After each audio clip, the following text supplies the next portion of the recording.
नमस्कार जय जगन्नाथ मु अमित कुमार मंदोदरी आपण समस्त को ओडिशा न्यूज ओडिशा खबर यूट्यूब चैनल रे मु स्वागत करूची। आशा करूची आपण माने समस्ते खुशी रे थिबे भल रे थिबे।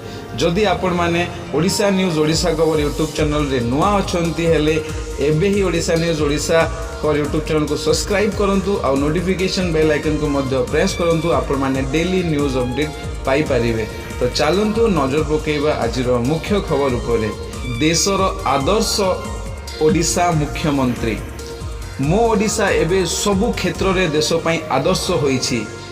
विपर्यय परिचालना, महिला सशक्तिकरण, स्वास्थ्य सेवा, शिक्षा भित्तिभूमि सबु क्षेत्र रे ओडिशा एबे देश पई आदर्श पाल्टिछि बोली मुख्यमंत्री नवीन पट्टनायक कहिसंती।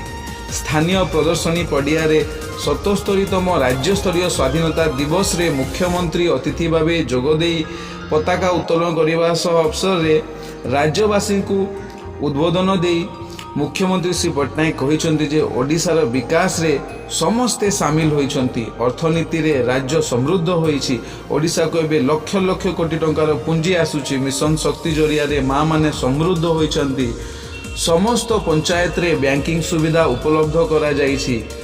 पताका उत्तोलन करिबा परे मुख्यमंत्री समस्त स्वाधीनता संग्रामी समेत देश पई शहीद होइतिबा वीर जवान को श्रद्धांजलि अर्पण करथिले।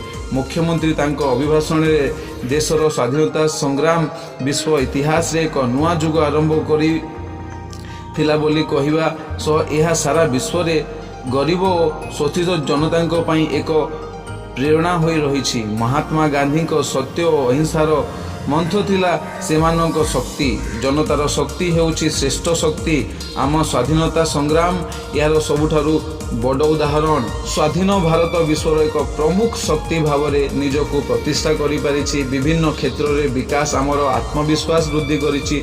चंद्रयान 3 महाकाश गवेषणा क्षेत्र में भारतर गौरव वृद्धि करिछि। राज्यवासी को संबोधित करी ओडिशार विकास से समस्ते सामिल होइछंती बोली मुख्यमंत्री कहिथिले। बीएसकेवाई योजना स्वास्थ्य सेवा क्षेत्र में बड़ सहायक होइछि। आमर 5टी रूपांतरण कार्यक्रम आज एक आंदोलन रे परिणत होइछि। सेहीपरि आमर मो सरकार राज्य सरकार परिचालना रे लोकमानक गुरुत्व को वृद्धि करिछि। चाषी श्रमिक तथा समाज रो दुर्बल श्रेणी लोकों कल्याण पई मो सरकार काम करुछि। निकट रे असंगठित क्षेत्र रे काम करुथुवा आउ 50 वर्गर श्रमिकों को कल्याणमूलक कार्यक्रम रे सामिल करा जाइछि। मधुबाबू पेंशन योजना रे मध्य आउ 4 लाख अधिक लोकों को सामिल करा जाइछि। ओडिशार विकास समस्तंकर भागीदारी अच्छी। समस्त को साथी रे नहीं आमे आगो को बढ़ुछु। माँ मानकर सशक्तिकरण कार्यक्रम एबे राज्यर सशक्तिकरण पाल्टिछि। मिशन शक्ति आज माँ मानक अर्थनीति विकास रो इंजिन सदृढ़ होइछि। एहा सेमानंकु उद्योगी हेबारे सहायक होइछि। माँ माने ही एक समृद्ध तथा नुआ ओडिशार आधार होइछंती। 4373 पंचायत रे बैंकिंग सुविधा पई निष्पत्ति निया जाइछि।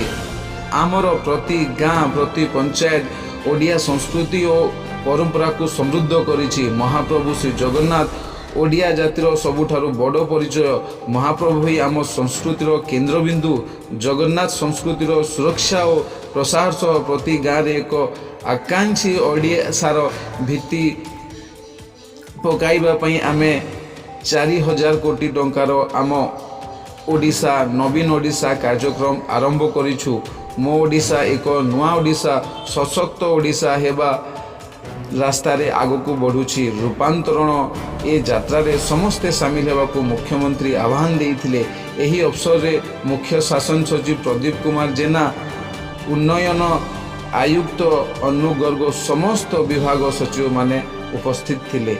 आशा करूछि आपण मानकु एई खबरटा निश्चय भल लागिथो। आपण मानक मतामत कमेंट माध्यम रे दियंतु। आउ आपण माने जदि नुआ अछंती ले ओडिशा न्यूज ओडिशा खबर यूट्यूब चैनल को सब्सक्राइब करंतु और नोटिफिकेशन बेल आइकन को मध्य प्रेस करंतु। आपण माने डेली न्यूज अपडेट पाई परिबे। धन्यवाद। नमस्कार। जय जगन्नाथ।